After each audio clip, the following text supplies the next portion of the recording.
seperti apa Anda melihat perkembangan motor listrik di Indonesia saat ini? Saya melihat sebuah hal yang sangat disayangkan, karena sebenarnya pemerintah kita, terutama masyarakat kita, ini telah kehilangan yang disebut sebagai momentum motor listrik.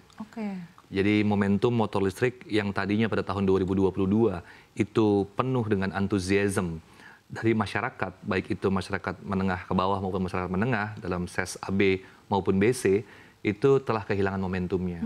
Karena kita sama-sama paham pada tahun 2022 berbondong-bondong masyarakat membeli motor listrik tanpa ada subsidi pada saat itu. Itu semua orang pada beli motor listrik. Tapi ketika justru aturan subsidi berlaku yang penuh dengan ketidakjelasan dan kegagapan dari pemerintah, membuat masyarakat menjadi hold buying, menahan pembelian dan menunggu kepastian dari subsidi yang sampai sekarang juga tidak kunjung selesai pembahasannya. Artinya Anda melihat perkembangannya sebetulnya sempat berada di peak season, tapi saat ini sudah berada dalam tren penurunan. Iya, bahkan tren penurunan setelah dimulai dari 1,5 tahun lalu. Peak season kita itu prinsipnya kan motor listrik itu kan kita mengalami yang disebut dengan efisiensi costing. Bayangkan setiap orang yang telah membeli motor listrik itu sama saja dia tidak membeli BBM 1 juta sampai 1,2 juta per bulan. Imagine hal itu, bahwa mereka bisa hemat 1,2 juta sebulan hanya untuk tidak membeli BBM. Dan itu kan pasti berdampak dengan subsidi BBM dari negara ini yang dibilang tertinggi di dunia. Dan itu kan harusnya menyelesaikan masalah bangsa, yaitu subsidi BBM. Tapi ditambah dengan motor listrik itu kan juga bisa dikatakan zero maintenance. Jadi tidak ada servis sama sekali. Bisa dibilang tidak ada ganti oli, tidak ada ganti macam-macam, seperti hal yang saya sebutkan tadi. Jadi itu sangat disayangkan sebenarnya. Kalau kita berkaca pada beberapa tahun lalu, sebetulnya kan sempat ada subsidi motor listrik dan itu bisa dikatakan cukup menggairahkan pasar retail. Bagaimana Anda melihat hal ini? Saya tidak menyebutkan bahwa itu cukup menggairahkan pasar retail ya. Iya, karena kita sebagai pelaku langsung dari industri motor listrik. Memang saya melihat bahwa niat baik dari pemerintah untuk menerapkan 7 juta satu motor ini sebuah niat baik. Tapi penerapan yang terlalu terburu-buru dan penerapannya yang bisa dibilang gagap dalam tanda kutip, itu membuat industri ini malah terpukul 2 kali. Jadi pertama kali waktu pemerintah mengumumkan itu sudah timbul yang disebut dengan uncertainty policy, yang artinya pemerintah mengumumkan bahwa akan ada subsidi motor listrik 7 juta rupiah untuk kedepannya nanti. Akhirnya masyarakat yang tadinya antusias untuk membeli, hal ini penting sekali, setelah tahu mendengar di berita bahwa akan ada subsidi, mereka lalu hold buying, mereka menunda membeli. Nggak jadi beli dulu deh. Demi mendapatkan subsidi. Ada subsidi. Akhirnya bayangkan selama 8 bulan motor listrik itu puasa.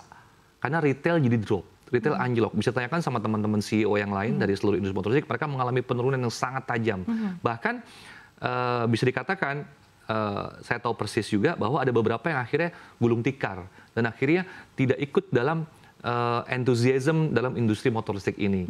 Nah, setelah kita sudah menunggu-nunggu, akhirnya pemerintah mengumumkan akhirnya, ya sudah keluar regulasinya. Tapi setelah keluar, regulasinya hanya 4 kategori yang dapat.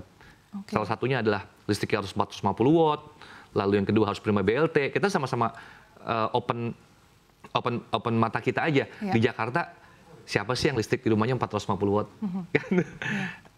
Menurut aku itu agak-agak lucu banget gitu loh. Nah, terus ditambah, baru setelah akhirnya masyarakat yang tadinya membeli akhirnya tahu bahwa subsidi itu bukan buat mereka, tapi buat masyarakat sangat menengah ke bawah sekali, maka mereka mulai beli lagi. Tapi setelah mereka mulai beli lagi dan kita mulai mengalami tren positif dalam penjualan dari Maret ke April 2024, tiba-tiba pemerintah mengumumkan lagi bahwa seluruh NIK kini mendapatkan subsidi. Tapi peraturan seperti apa? Tunggu dulu.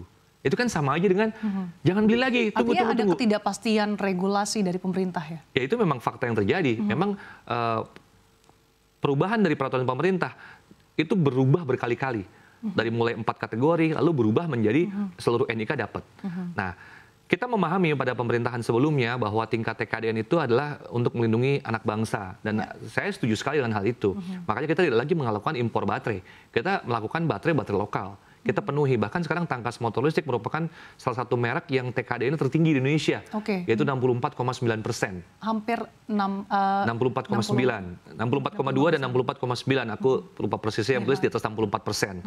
Dan itu menunjukkan bahwa kita tuh punya eager untuk pemerintah maunya apa kita ikutin deh, gitu loh. Akhirnya beberapa part lokal kita sudah mulai lakukan di dalam negeri, walaupun kalau kita bicara HPP atau COGS itu jauh sekali, tapi kita nurut lah gitu.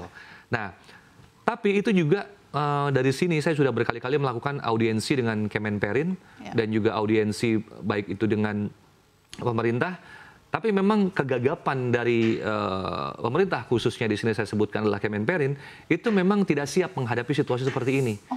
Yang akhirnya ada aplikasi yang fail lah, ada aplikasi yang salah baca, dan tingkat TKDN itu kan sudah ditunjuk oleh Kemenperin, yaitu SI, Survei Indonesia, untuk melakukan TKDN ini. Dan itu, Syasha, itu prosesnya bukan proses yang mudah.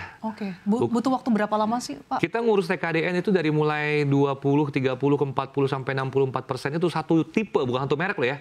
Satu tipe itu habis 8 bulan. Dan itu, bayangkan kalau subsidi cuma terjadi selama 1 tahun, lalu ngurus TKDN 8 bulan, kan nggak 4 bulan. Lalu tiba-tiba ada perubahan lagi, bahwa 600.000 motor listrik yang kata disubsidi berubah menjadi 250.000. Lalu berubah lagi terakhir 50.000. Nah, akhirnya dengan berbagai macam hal, saya sudah sampaikan ini berkali-kali di media maupun dimanapun, bahwa kalau memang sejatinya memang tidak ada subsidi, lebih baik katakan tidak ada subsidi. Jangan dikatakan nanti ada subsidi, nanti ada subsidi, karena itulah yang merusak momentum orang beli motor listrik.